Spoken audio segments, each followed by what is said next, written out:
Good morning everyone. Myself Anu Gupta और मैं आपको वाटर रिसोर्सेज के बारे में पढ़ा रहा था। हम जो स्टडी कर रहे थे वो वाटर रिसोर्सेज के बारे में स्टडी कर रहे थे।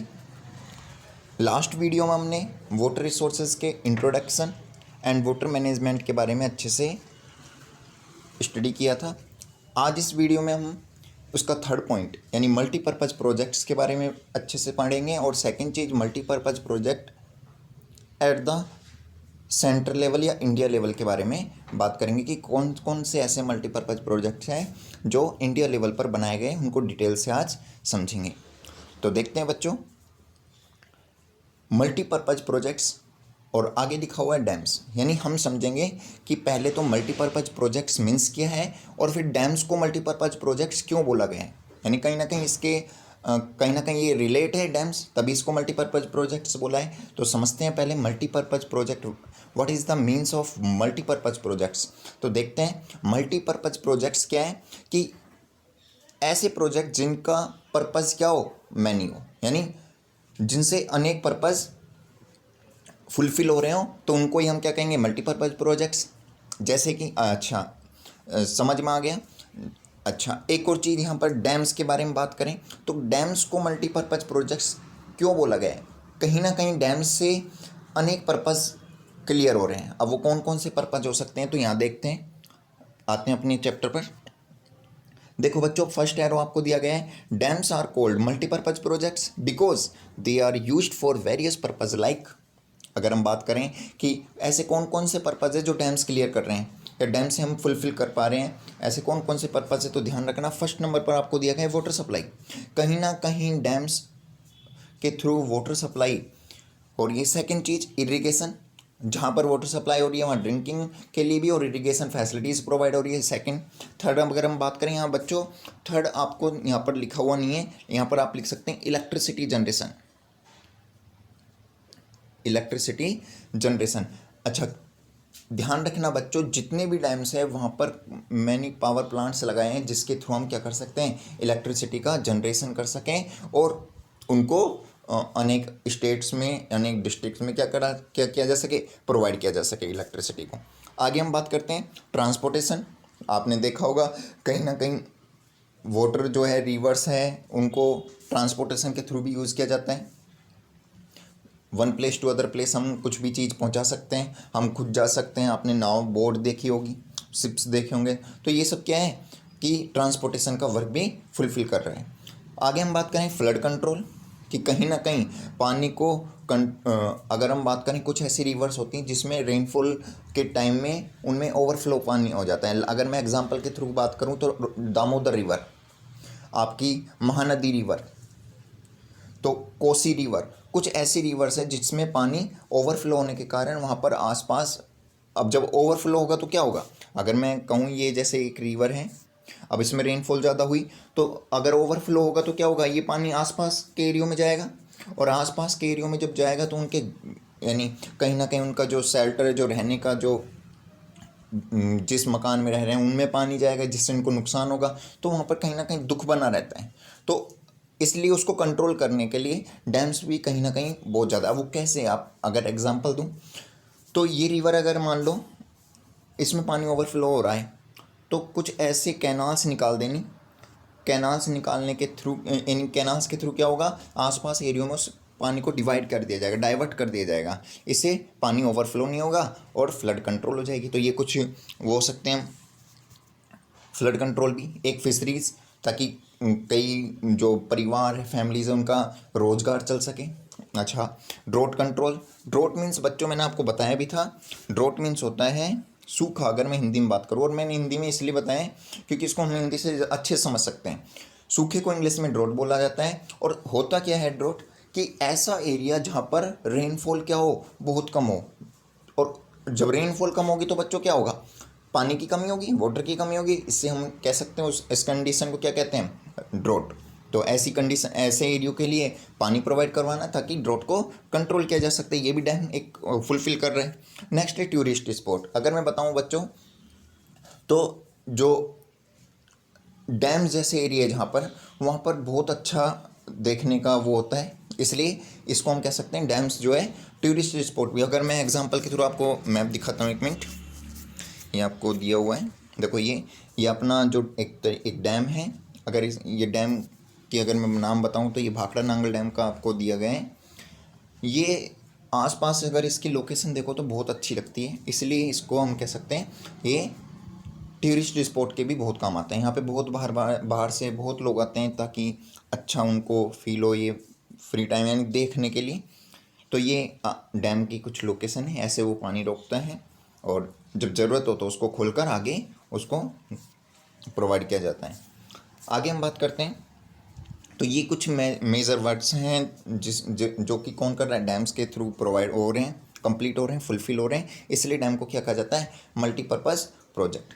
नेक्स्ट बात करते हैं, जो हमारे प्राइम मिनिस्टर रहे हैं नेहरू जी, पंडित जवाहरलाल नेहरू जी, उन्होंने क्या बताया है, डैम्स को या डैम्स को क्या कहा गया है, टेम्पल के थ्रू उनको डिनोट किया है।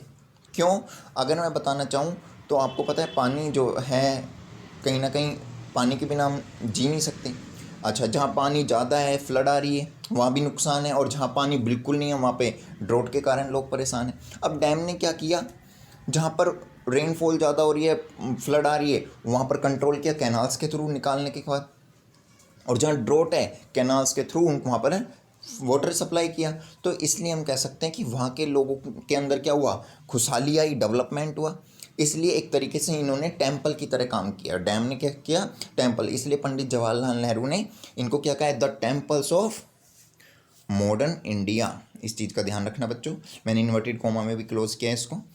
नेक्स्ट है, multipurpose project were started under 5 year plan. ध्यान रखना बच्चों, 5 ईयर प्लान क्या होता है, जो 5 साल के लिए, ऐसे गवर्नमेंट के थ्रू ऐसे कुछ प्लान्स बनाए जाते हैं जो 5 साल के लिए, 5 ईयर्स के लिए बनाए जाते हैं, उनको 5 ईयर। और इनका जो स्टार्ट हुआ था वो 1951 से हुआ था, यानी फर्स्ट 5 ईयर प्लान 1950 टू 1956 को बनाया था, तक था, है ना, इस चीज़ का ध्यान रखना। आगे next, these are operated by central end, अच्छा, कुछ मल्टीपर्पज़ प्रोजेक्ट्स ऐसे होते हैं जिनको सेंट्रल गवर्नमेंट ऑपरेट करती है, और कुछ ऐसे होते हैं जिनको स्टेट गवर्नमेंट करती है, तो ध्यान रखना बच्चों। अच्छा, अगर एग्जांपल के थ्रू की बात करें तो टहरी डैम, दामोदर रिवर प्रोजेक्ट जो है, हीराकुंड प्रोजेक्ट, ये सेंट्रल लेवल पर है। अगर स्टेट लेवल पर चंबल प्रोजेक्ट, ध्यान रखना है ना, कुछ ऐसे प्रोजेक्ट हैं जो स्टेट लेवल पर हैं। तो आगे हम देखेंगे इस चीज़ के बारे में।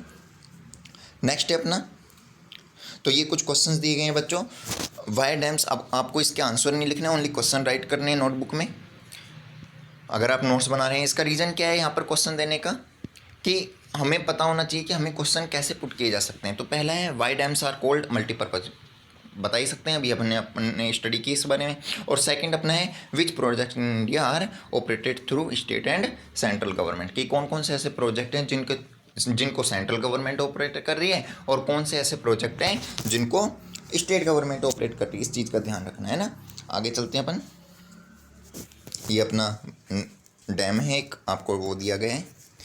नेक्स्ट है अपना मल्टीपर्पज़ प्रोजेक्ट ऑफ इंडिया। आज इस वीडियो में हम इंडिया के मल्टीपर्पज़ प्रोजेक्ट्स के बारे में अच्छे से पढ़ेंगे, और जो नेक्स्ट वीडियो आएगी उसमें राजस्थान लेवल पर देखते हैं। इंडिया लेवल पर जो मेन प्रोजेक्ट है वो ध्यान रखना 4 हैं। कौन कौन से हैं, टहरी डैम, इसके बारे में जानेंगे, हीराकुंड डैम, भाखड़ा नांगल डैम और दामोदर वैली प्रोजेक्ट, इन चारों के बारे में अच्छे से समझेंगे। टहरी डैम, अच्छा, इनकी खास बात क्या है, यहाँ पर आपको नोट दिया गया एक, तो इस नोट को ध्यान रखना बच्चों, कैसे भी क्वेश्चन पुट किया जा सकता है। तो ध्यान रखना, फर्स्ट आपको दिया है the highest dam of India. अगर हम बात करें इंडिया का सबसे हाईएस्ट डैम कौन सा है, तो ध्यान रखना कौन सा है, टहरी डैम। अब इसकी हाइट कितनी है, इसमें ये कौन सी रिवर पर है, ये कहाँ पर है, तो इसके डिटेल अपन नीचे पढ़ेंगे सारी चीज़, बेफिक्र रहना। नेक्स्ट है अपना the largest dam of India, Bhakra Nangal dam, यानी, अच्छा, 1 मिनट, एक करेक्शन है, वापस रिपीट करते हैं सेकंड को, the largest dam of India, India का जो लार्जेस्ट डैम है, ध्यान रखना, आपने सुना होगा भाखड़ा नांगल डैम या भाखड़ा नांगल प्रोजेक्ट, वो प्रोजेक्ट का नाम है। भाखड़ा नांगल जो प्रोजेक्ट बनाया है उसके थ्रू 2 प्रोजेक्ट्स बनाए गए, 2 डैम्स बनाए गए थे, भाखड़ा डैम और नांगल डैम, वो अलग अलग है। अगर क्वेश्चन ये आया है बच्चों आपका कि the largest dam of India, तो ध्यान रखना भाखड़ा नांगल डैम नहीं कहेंगे हम, क्या कहेंगे, भाखड़ा डैम, क्योंकि नांगल तो एक छोटा सा डैम है। तो जो लार्जेस्ट डैम, इंडिया का सबसे लार्जेस्ट डैम कौन सा है, भाखड़ा डैम। थर्ड है अपना the longest dam of India, कि ये लॉन्गेस्ट किसके थ्रू बताया गया है, वाटर कैपेसिटी की सबसे ज़्यादा जिसमें वाटर कैपेसिटी, तो ध्यान रखना हीराकुंड डैम है जो लॉन्गेस्ट डैम है। ठीक है, अब इनकी डिटेल में बारे में बात करते हैं। तो इन तीन को ज़्यादा अच्छे से ध्यान रखना। फर्स्ट है आपका तहरी डैम। तहरी डैम का छोटा सा ही है, ज़्यादा कुछ बड़ा नहीं है, आपके वैसे सिलेबस में भी है भी नहीं, लेकिन मैंने सोचा कि जब पढ़ ही रहे हैं तो अच्छे से इसको भी समझा देते हैं। तो तहरी डैम जो है लोकेटेड कहाँ पर है, पहले तो कौन सी रिवर पे, मैंने बात की कोई सा भी प्रोजेक्ट है उसको क्या क्या चीज़ ध्यान रखनी है कि वो कौन से स्टेट में है और वो कौन सी रिवर पर है, ये दो चीज़ का मेन ध्यान रखना बच्चों, है ना। तो फर्स्ट चीज़ कि जो तहरी डैम है वो कौन सी रिवर पर बनाया गया है, भागीरथी रिवर पर। ठीक है बच्चों, इस चीज़ का पूरा ध्यान रखना। और नेक्स्ट चीज़, और कहाँ पर बनाया गया है, कौन से स्टेट में है, तो उत्तराखंड में। कौन से, कहाँ पर बना है, उत्तराखंड में, भागीरथी रिवर पर। Tehri dam is the highest dam of India, इस चीज़ को हम पढ़ ही चुके हैं। मेन पॉइंट्स अगर हम बात करें तो इसकी हाइट कितनी है, 260 मीटर। इसकी हाइट है 260 मीटर, जो सबसे ज़्यादा है इंडिया के डैमों में। सबसे ज़्यादा जो हाइट है वो किसकी है, तहरी डैम की, 260 मीटर। और इसकी लेंथ अगर हम बात करें तो 575 मीटर। नेक्स्ट है अपना भाखड़ा नांगल प्रोजेक्ट, इसके बारे में अच्छे से समझेंगे। मैंने आपको वैसे समझा भी दिया, ये प्रोजेक्ट का नाम है भाखड़ा नांगल। इसके थ्रू दो डैम बनाए गए थे, 2 डैम्स। कौन कौन से, भाखड़ा डैम और नांगल डैम, ध्यान रखना है ना। चलो समझते हैं इस चीज़ को। This is joint project of Haryana, Punjab and Rajasthan. इस चीज़ को ध्यान रखना बच्चों, नोट कर लेना अच्छे से कि ये जो भाखड़ा नांगल प्रोजेक्ट बनाया गया है वो कौन कौन से स्टेट के थ्रू बनाया गया है, तो हरियाणा, पंजाब और राजस्थान ने मिलकर बनाया। इट वाज स्टार्टेड इन 19, इसका जो वर्क स्टार्ट हुआ था, कंस्ट्रक्शन वर्क, वो हुआ था 1948 में स्टार्ट हुआ था। लेकिन ध्यान रखना बच्चों, इससे पहले वर्क स्टार्ट हुआ था किसका, 1948 में दामोदर वैली का भी हुआ था, लेकिन वो पहला था इंडिपेंडेंट इंडिया का फर्स्ट प्रोजेक्ट जो स्टार्ट हुआ था वर्क, वो दामोदर वैली का हुआ था, उसके बाद ये हुआ था। ठीक है ना, हुआ 1948 में था। तो इसका जो कंस्ट्रक्शन वर्क स्टार्ट हुआ था वो 1948 में, और इसका जो कंप्लीट हुआ वो 1963 में हुआ था। It is near Bisalpur. अच्छा, इसको कहाँ बनाया गया है, Bisalpur on Sutlej river in Himachal Pradesh. Himachal Pradesh के, यानी कौन सी रिवर पर बना हुआ है भाखड़ा नांगल प्रोजेक्ट, भाखड़ा भी और नांगल भी, कौन सी रिवर पर बना हुआ है, सतलज रिवर। और भाखड़ा के डाउन आर्ट्स में, यानी नीचे की तरफ 13 किलोमीटर नीचे की, 13 किलोमीटर नीचे की तरफ नांगल डैम बना है। आगे पढ़ेंगे हम इसके बारे में, देखते हैं। अच्छा, मेन पर्पज़ क्या है बच्चों, मेन पर्पज़ यहाँ मैंने डिटेल से लिखे हुए हैं, लेकिन किसी भी डैम के मेन पर्पज़ अगर आपसे पूछा जाए तो ध्यान रखना, मेन पर्पज़ सेम है, वही electricity production, provide water facilities, drinking water, irrigation facilities, economic development of that areas जहाँ पर वो बनाए गए हैं। अच्छा, ये इलेक्ट्रिसिटी जनरेशन मैंने आपको बताया, टूरिज्म, तो ये कहीं ना कहीं सेम है। किसी भी प्रोजेक्ट का अगर पर्पज़ पूछ लिया जाए तो आप सेम लिख सकते हैं, कोई प्रॉब्लम नहीं है। ठीक है ना, इस चीज़ का ध्यान रखना। तो समझते हैं, इसके मेन पर्पज़ देख लेते हैं, बाकी आप सबका सेम लिख देना भले ही। नेक्स्ट है main purpose, to provide water for drinking, irrigation, economic development of, भाई अगर इरिगेशन अगर सिस्टम बढ़ाएगा तो एग्रीकल्चर में डेवलपमेंट होगा, और एग्रीकल्चर तो लोगों का लाइफ स्टाइल डेवलपमेंट होगा, स्टैंडर्ड बढ़ेगी, इम्प्रूव होगी, जिससे क्या होगा, उस एरिया का डेवलपमेंट होगा, सीधा सिंपल। हाइड्रो इलेक्ट्रिसिटी जनरेशन होगी, आपको मैंने बताया पावर प्लांट्स लगाए जाते हैं ताकि इलेक्ट्रिसिटी का क्या कर सकें, जनरेट। टूरिज्म मैंने आपको दिखाया भी था कि अच्छा वो होता है, आपको डायग्राम के थ्रू दिखाया भी, अपन ने पिक्चर देखी भी थी भाखड़ा नांगल डैम की। आगे बात करते हैं, 2 डैम्स हैव बीन बिल्ट, मैंने आपको बताया कि 2 डैम बनाए गए, कौन कौन से, first in Bhakra dam, this is world biggest, यानी लार्जेस्ट या बिगेस्ट कह सकते हैं। और ये जो भाखड़ा डैम है ये बिगेस्ट है, और इंपॉर्टेंट पॉइंट्स में हम पढ़ेंगे कि इसकी कितनी हाइट है, कितना क्या है। नेक्स्ट है सेकंड इज नांगल डैम। इसी प्रोजेक्ट के थ्रू 2 डैम बनाए गए हैं, फर्स्ट भाखड़ा और दूसरा नांगल, विच इज, और नांगल को कहाँ बनाया है, 13 kilometre downwards from the Bhakra dam and use to collect the extra. और ध्यान रखना कि किसी भी बच्चे के क्वेश्चन पुट हो सकता है, सर नांगल डैम का मेन वर्क क्या हुआ फिर, तो ध्यान रखना जो भाखड़ा डैम का जो एक्स्ट्रा वाटर है उसको सेव किस में किया जाता है, नांगल डैम, इसीलिए नांगल डैम को उसके नीचे की तरफ बनाया है ना, इस चीज़ का ध्यान रखना। नेक्स्ट है अपना many canals and power plants, yes कि कोई भी डैम्स है उसमें अनेक कैनाल्स, ताकि ओवरफ्लो पानी ना हो, फ्लड कंट्रोल किया जा सकता है, दूसरी ड्रोट को कंट्रोल किया जा सकता है।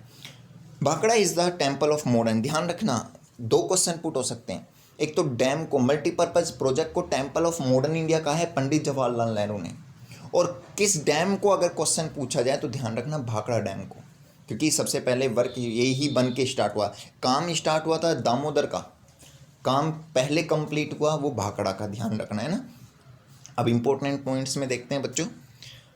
फर्स्ट है इसकी हाइट, अगर हमने तहरी की देखी तो उसकी हाइट थी 260 मीटर, यानी सबसे ज़्यादा। भाखड़ा की जो भाखड़ा डैम है उसकी हाइट है 226 यानी 226 मीटर। अगर लेंथ की बात करें तो 520 मीटर, और कौन सी रिवर पर है, सतलज रिवर पर, और लोकेशन की अगर हम बात करें पंजाब और हिमाचल प्रदेश में, इस चीज़ का ध्यान रखना। ओके बच्चों, नेक्स्ट है अपना दामोदर वैली प्रोजेक्ट, इसको हम अगर शॉर्ट में नाम दें तो DVC, दामोदर वैली कॉरपोरेशन के थ्रू इसको बनाया गया था, है ना, दामोदर वैली प्रोजेक्ट को देखते हैं। It is a joint project. अच्छा, भाखड़ा कौन कौन से स्टेट का था, पंजाब, हरियाणा और Rajasthan.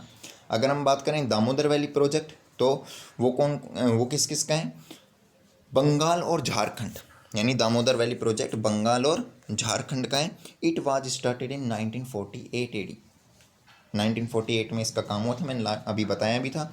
Damodar valley project is the first river valley project of independent India, because इसका काम पहले स्टार्ट हुआ था कंस्ट्रक्शन वर्क। नेक्स्ट है Indian government establish Damodar valley corporation DVC according to the formation of Tennessee valley corporation in America. अब question यानी वैसे आएगा तो है नहीं, बस क्वेश्चन ही आ सकता है कि बताओ DVC यानी दामोदर वैली कॉरपोरेशन को किस के अकॉर्डिंग बनाया गया है, तो ध्यान रखना अमेरिका के एक टेनेसी वैली कॉरपोरेशन है जिसके थ्रू ही, जिसको एक तरीके से कॉपी कह सकते हैं, कॉपी किया है हमारे इंडिया वालों ने, या उसी के थ्रू बनाया है। अब आप लोगों के मन में क्वेश्चन हो सकता है कि अमेरिका का ही नाम क्यों आया, TVC का ही नाम क्यों आया, तो एक चीज़ का ध्यान रखना बच्चों, सबसे पहले जब इंडिया डेवलप यानी इंडिया का बहुत ज़्यादा अनडेवलप्ड थी इकोनॉमी, तो इतनी हमारे अंदर वो कैपेसिटी नहीं थी कि हम अपना कंस्ट्रक्शन वर्क या डैम्स का खुद करवाएं, तो हम किसके थ्रू करवाते थे, अमेरिका की TVC के थ्रू। लेकिन हुआ क्या, जब अमेरिका की जो TVC है, जो ये TVC है हमने यहाँ लिखा भी है, जो TVC कॉरपोरेशन है यानी टेनेसी वैली कॉरपोरेशन, इसके जो डिमांड जब हम लोगों ने ज़्यादा डिमांड करना या फिर हर कंट्री से डिमांड ज़्यादा होने लगी, तो इन्होंने अपनी जो मनी लेवल पर इन्होंने बहुत ज़्यादा डिमांड करने लग गए, यानी इन्होंने बहुत ज़्यादा महंगाई कर दी, जिसकी वजह से हमारी इंडिया गवर्नमेंट ने क्या सोचा कि अब हमें खुद पर डिपेंड होना पड़ेगा, हमें अपने यानी सेल्फ डिपेंड होना पड़ेगा। तो इसी के अकॉर्डिंग DVC बनाया, एक कॉरपोरेशन बनाई, और जिसके अकॉर्डिंग दामोदर वैली प्रोजेक्ट का काम स्टार्ट हुआ है, इस चीज़ का ध्यान रखना है ना। आगे बात करते हैं मेन पर्पस सेम वही है, लेकिन डेट एरिया यानी जहाँ पर ये बनाया है उस एरिया को वाटर फैसिलिटीज सारी प्रोवाइड करवाना है, यानी बंगाल और झारखंड को। आगे बात करते हैं और वहीं की इकोनॉमी को डेवलप करना, सीधी सिंपल बात। आगे बात करते हैं मेन वर्क। अच्छा, इस प्रोजेक्ट के अकॉर्डिंग कौन कौन क्या क्या मेन वर्क है, तो देखना under this project the major power plants, yes या नो, कि अनेक पावर प्लांट्स लगाए गए ताकि इलेक्ट्रिसिटी जनरेशन हो सके। अब वो कौन कौन से हैं, बोकारो, चंद्रपुर एंड दुर्गापुर, इन जगह क्या लगाएं, पावर प्लांट्स लगाएं। Have been made 2500 kilometre long canal, और ध्यान रखना इस प्रोजेक्ट के थ्रू लगभग 2500 लॉन्ग कैनाल बनाई गई, ताकि उसके आसपास एरियो को क्या कर सके, कवर कर सके। आसपास के एरियो एक नहीं बनाई गई, टोटल की लेंथ है, ध्यान रखना है ना, ताकि आसपास के एरियोज को क्या कर सके, पानी प्रोवाइड करवा सके। नेक्स्ट है 8 dams made in this project, 8 dam बनाए गए दामोदर वैली प्रोजेक्ट के थ्रू। कितने बनवाए गए, 8 डैम्स बनवाए हैं। वो कौन कौन से हैं वो देखते हैं। फर्स्ट है मैंथन डैम, सेकंड है बाल पहाड़ी डैम और तिलैया डैम, जो कि किस रिवर पर है? On Barakar river. अच्छा, ये बाराकर रिवर। नेक्स्ट अपन बात करते हैं, एक आएगी बोकारो रिवर और एक आएगी आपकी कोनार रिवर और एक आएगी आपकी दामोदर। मेन रिवर कौन सी है? दामोदर, ध्यान रखना, है ना। अगर आपसे कहा जाए दामोदर वैली प्रोजेक्ट कौन सी रिवर पर है, तो ध्यान रखना दामोदर रिवर पर है। अब आप कहोगे सर ये बोकारो फिर कोनार ये क्या है? ध्यान रखना ये इनकी क्या है? ट्राइब्यूटरीज। अब क्वेश्चन आता है, पहले मैं आपको ये समझा देता हूँ कि ट्राइब्यूटरीज क्या होती है और कैनाल क्या होती है, दोनों में डिफरेंस क्या है। बिल्कुल जस्ट एक दूसरे के अपोजिट है। अब एग्जांपल देखते हैं। सपोज करो ये एक रिवर है, ठीक है। इसका वाटर जो है यहाँ से यहाँ फ्लो हो रहा है, ऐसे फ्लो हो रहे हैं, ओके। अब कैनाल्स क्या होती है, पहले ये समझते हैं। कैनाल्स होती है अगर ये जो वाटर फ्लो हो रहा है अगर ये ओवरफ्लो ना हो, इसलिए इसमें से क्या होना, कुछ ऐसे छोटी छोटी कैनाल्स निकाल देना जो इसके पानी को क्या है? ले जाए। ये पानी को क्या कर रही है? ले जा रही है आसपास के एरियो में, क्योंकि ये रिवर जो है वो सीधे ही फ्लो होगी। ये तो है नहीं कि भाई यहाँ एक एरिया है तो ये ऐसे कवर करती हुई जाएगी, ऐसे तो नहीं होगा ना। तो हम क्या करेंगे, कुछ कैनाल्स निकालेंगे ताकि इस एरिया को वाटर प्रोवाइड हो जाए। सेकेंड चीज़, ट्राइब्यूटरीज क्या होती है? ट्राइब्यूटरीज को मैं बच्चों हिंदी में बताऊंगा जरूर, क्योंकि हिंदी से समझ में आ जाएगा। ट्राइब्यूटरीज को हिंदी में कहते हैं सहायक रिवर, सहायक नदियाँ। सहायक यानी सहायता करने वाली। अब ये मान लो ये कोई भी रिवर है, इसकी सहायता कब होगी? जब मैं इसमें कोई और पानी डाल दूंगा। कोई और ऐसी रिवर होगी जो इसमें वाटर डाल देगी, पानी डाल देगी, तो उसने सहायता की ताकि ये और आगे तक फ्लो हो सके। तो ऐसी रिवर क्या कहलाती है? सहायक रिवर या ट्राइब्यूटरीज। ध्यान रखना। तो इन दोनों में डिफरेंस, कैनाल क्या कर रही है? पानी लेके जा रही है इस रिवर में से, और ट्राइब्यूटरीज क्या कर रही है? इस रिवर में पानी लेके आ रही है। इस चीज़ का ध्यान रखना है ना। अच्छा, आगे बात करते हैं, दोनों में अंतर समझ में आ गया। तो ये जो बोकारो, कोनार और बाराकर रिवर है, ये दामोदर रिवर की क्या है? ट्राइब्यूटरी है। तो बाराकर रिवर पर कौन कौन से हैं? मैंथान, बाल पहाड़ी और तिलैया। बोकारो रिवर पर बोकारो डैम, कोनार रिवर पर कोनार डैम, और पंचेत हिल डैम और अगर डैम और बैरमो डैम जो है वो दामोदर रिवर पर बनाए गए। नोट मैंने आपको डाल रखा है कि बोकारो, बाराकर और कोनार, ये जो तीनों रिवर है वो ट्राइब्यूटरीज ऑफ दामोदर रिवर। इस चीज़ का ध्यान रखना। नेक्स्ट है अपना Hirakud project. This project was started on Mahanadi river. ठीक है, कि हीराकुंड प्रोजेक्ट यानी मैं एक बार रिवाइज करवा देता हूँ आपको। तहरी डैम कौन सी रिवर पर है? भागीरथी रिवर पर। सेकंड, भाखड़ा नांगल डैम जो है वो कौन सी रिवर पर है? सतलज रिवर पर। अगर हम बात करें दामोदर वैली प्रोजेक्ट कौन सी रिवर पर बनाया गया है? दामोदर रिवर पर। नेक्स्ट हम बात करें हीराकुंड डैम जो है वो कौन सी रिवर पर है बच्चों? महानदी रिवर पर। ठीक है, महानदी रिवर इज सोर ऑफ ओडिशा। ध्यान रखना, महानदी रिवर को सोर ऑफ उड़ीसा, ओडिशा का सोरो। सोरो मीन्स होता है बच्चों दुख, शोक मनाना, किसी भी चीज़ का दुख मनाना। अब वो दुख क्यों मनाएंगे? क्योंकि महानदी रिवर में जब रेनफॉल ज़्यादा होती है तो ओवरफ्लो पानी होने के कारण आसपास के एरिया को क्या कर देती है? बहुत ज़्यादा नुकसान, फ्लड के कारण नुकसान पहुँच जाती है, और इसलिए वहाँ के लोग दुखी रहते हैं अधिकतर। इसलिए महानदी रिवर को, ऐसे ही बंगाल का जो सोर है वो कौन है? दामोदर रिवर। ठीक है ना। नेक्स्ट है Hirakud dam has built 14 kilometre above Sambalpur district. Hirakud dam जो है वो कहाँ बनाया गया है? 14 किलोमीटर अबव संबलपुर जो डिस्ट्रिक्ट है उससे 14 किलोमीटर ऊपर की तरफ बनाया गया है। Hirakud dam is the world longest dam. ध्यान रखना, हीराकुंड जो डैम है वो वर्ल्ड का लॉन्गेस्ट डैम है। नेक्स्ट चीज़ इसमें क्या बताई गई?